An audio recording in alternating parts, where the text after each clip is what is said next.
ನಮಸ್ಕಾರ ಎಲ್ರಿಗೂ. ನಮ್ಮ ಸವಿಸಿರಿ ಅಡುಗೆ ಯೂಟ್ಯೂಬ್ ಚಾನಲ್ಗೆ ಸ್ವಾಗತ. ಇವತ್ತಿನ ವಿಡಿಯೋದಲ್ಲಿ ನಾವು ತುಂಬಾ ಟೇಸ್ಟಿಯಾಗಿರೋ ದೋಸೆ ಹೇಗೆ ಮಾಡೋದು ಅಂತ ನೋಡೋಣ. ಅದಕ್ಕೂ ಮುಂಚೆ ನೀವೇನಾದರೂ ನಮ್ಮ ಚಾನಲ್ನ ಫಸ್ಟ್ ಟೈಮ್ ವಿಸಿಟ್ ಮಾಡ್ತಾ ಇದ್ದರೆ ತಪ್ಪದೆ ಸಬ್ಸ್ಕ್ರೈಬ್ ಮಾಡಿ ಮತ್ತು ಬೆಲ್ ಐಕಾನ್ನ ಕ್ಲಿಕ್ ಮಾಡೋದನ್ನ ಮರಿಬೇಡಿ.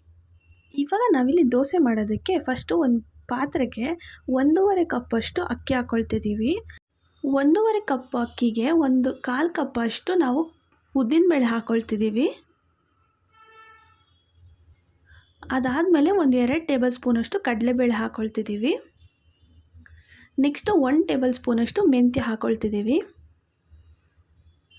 ಮತ್ತು 1/4 ಕಪ್ಪಷ್ಟು ಅವಲಕ್ಕಿ ಹಾಕ್ಕೊಳ್ತಿದ್ದೀವಿ. ಇವೆಲ್ಲದನ್ನೂ ಹಾಕ್ಕೊಂಡಾದ್ಮೇಲೆ 2ರಿಂದ 3 ಸರಿ ಇದನ್ನ ನೀರಲ್ಲಿ ಚೆನ್ನಾಗಿ ತೊಳ್ಕೊಬೇಕು. ಇವಾಗ ಇದನ್ನ ಚೆನ್ನಾಗಿ ತೊಳ್ಕೊಂಡಾದ್ಮೇಲೆ ಇದಕ್ಕೆ ಒಂದು ಸ್ವಲ್ಪ ನೀರು ಹಾಕಿ ಇಟ್ಕೋತಿದ್ದೀವಿ. ಇದನ್ನು ಒಂದು 6 to 8 ಅವರ್ಸ್ ನೆನೆಸ್ಕೋಬೇಕು. ಇವಾಗ ಒಂದು 6 to 8 ಅವರ್ಸ್ ಆಗಿದೆ. ನೆಕ್ಸ್ಟ್ ಇವಾಗ ಒಂದು ಜಾರ್ ತೊಗೊಂಡಿದ್ದೀವಿ. ಈ ಜಾರ್ಗೆ ನಾವು ನೆನೆಸಿಟ್ಕೊಂಡಿರೋ ಅಕ್ಕಿಯೆಲ್ಲ ಹಾಕ್ಕೊಳ್ತಿದ್ದೀವಿ. ಅಕ್ಕಿಯೆಲ್ಲ ಹಾಕ್ಕೊಂಡಾದ್ಮೇಲೆ ಇದನ್ನ ನೀಟಾಗಿ ನೈಸಾಗಿ ರುಬ್ಕೋಬೇಕು. ಇವಾಗ ರುಬ್ಬಿ ತೊಗೊಂಡಿದ್ದೀವಿ. ಇದನ್ನು ಒಂದು ಪಾತ್ರೆಗೆ ಹಾಕಿ ಇಟ್ಟಿದ್ದೀವಿ. ಇವಾಗ ಹಿಟ್ಟೆಲ್ಲ ರುಬ್ಕೊಂಡಾದ್ಮೇಲೆ ಒಂದು ಸರಿ ನೀಟಾಗಿ ಮಿಕ್ಸ್ ಮಾಡ್ಕೋಬೇಕು. ಮಿಕ್ಸ್ ಮಾಡಾದಮೇಲೆ ಇದನ್ನ ಓವರ್ನೈಟ್ ಫರ್ಮೆಂಟ್ ಆಗೋಕ್ಕೆ ಬಿಡಬೇಕು. ಓವರ್ನೈಟ್ ಫರ್ಮೆಂಟ್ ಆದಮೇಲೆ ನೋಡ್ತಾ ಇರ್ಬೋದು ಹಿಟ್ಟೆಲ್ಲ ಎಷ್ಟು ಚೆನ್ನಾಗಿ ಬಂದಿದೆ ಅಂತ. ಇದಕ್ಕೆ ಒಂದು ಸ್ವಲ್ಪ ನೀರು ಹಾಕ್ಕೊಳ್ತಿದ್ದೀವಿ ನಾವು. ಕನ್ಸಿಸ್ಟೆನ್ಸಿನ ನೋಡಿ ನೀರು ಹಾಕ್ಕೊಳ್ಳಿ. ಇವಾಗ ಕನ್ಸಿಸ್ಟೆನ್ಸಿ ಎಲ್ಲ ಇದು ಕರೆಕ್ಟಾಗಿದೆ. ನೆಕ್ಸ್ಟ್ ಇದಕ್ಕೆ ನಾವು 1 ಟೇಬಲ್ ಸ್ಪೂನಷ್ಟು ಶುಗರ್ ಹಾಕ್ಕೊಳ್ತಿದ್ದೀವಿ. ಶುಗರ್ ಹಾಕೋದ್ರಿಂದ ದೋಸೆ ಕೂಡ ಸ್ವಲ್ಪ ಕಲರ್ ಬರುತ್ತೆ ಚೆನ್ನಾಗಿ. ನೆಕ್ಸ್ಟ್ ಇದಕ್ಕೆ ಉಪ್ಪು ಹಾಕ್ಕೊಳ್ತಿದ್ದೀವಿ. ರುಚಿಗೆ ಎಷ್ಟು ಬೇಕೋ ಅಷ್ಟು ನೋಡಿ ಹಾಕ್ಕೊಳ್ಳಿ. ಇವಾಗ ಇದನ್ನ ನೀಟಾಗಿ ಮಿಕ್ಸ್ ಮಾಡ್ಕೋಬೇಕು.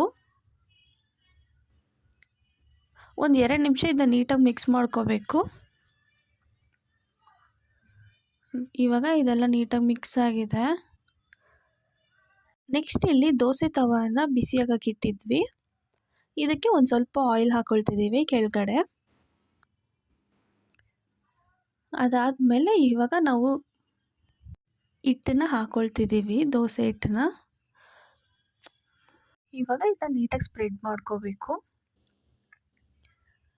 ನೀವು ಕೂಡ ಇದೇ ರೀತಿ ದೋಸೆ ಟ್ರೈ ಮಾಡಿ. ತುಂಬಾ ಕ್ರಿಸ್ಪಿಯಾಗಿ ಬರುತ್ತೆ ಮತ್ತು ತುಂಬಾ ಟೇಸ್ಟಿಯಾಗಿರುತ್ತೆ. ಈ ದೋಸೆ ಒಂದು ಸೈಡ್ ಬೆಂದಿದೆ. ನೆಕ್ಸ್ಟ್ ಇದನ್ನು ಉಲ್ಟಾ ಹಾಕ್ಕೊಳ್ತಿದ್ದೀವಿ. ಉಲ್ಟಾ ಹಾಕ್ಕೊಂಡ್ಮೇಲೂ ಅಷ್ಟೇ ಒಂದು 15 ಸೆಕೆಂಡ್ಸ್ ಬೆಂದರೆ ಸಾಕು. ತುಂಬಾ ಟೇಸ್ಟಿಯಾಗಿರೋ ದೋಸೆ ರೆಡಿ ಆಗುತ್ತೆ. ಇದನ್ನ ಬಿಸಿ ಬಿಸಿ ಪಲ್ಯ ಮತ್ತು ಚಟ್ನಿ ಜೊತೆ ಸರ್ವ್ ಮಾಡಿದರೆ ತುಂಬಾ ಟೇಸ್ಟಿಯಾಗಿರುತ್ತೆ. ನೀವು ಕೂಡ ತಪ್ಪದೆ ಟ್ರೈ ಮಾಡಿ. ಈ ರೆಸಿಪಿ ಅಂತೂ ಎಲ್ರಿಗೂ ಇಷ್ಟ ಆಗುತ್ತೆ. ಹೇಗೆ ಬಂತು ಅಂತ ಕಮೆಂಟ್ ಸೆಕ್ಷನಲ್ಲಿ ತಿಳಿಸಿ. ಲೈಕ್ ಮಾಡಿ, ಶೇರ್ ಮಾಡಿ, ಸಬ್ಸ್ಕ್ರೈಬ್ ಮಾಡೋದನ್ನ ಮರಿಬೇಡಿ. Thank you for watching.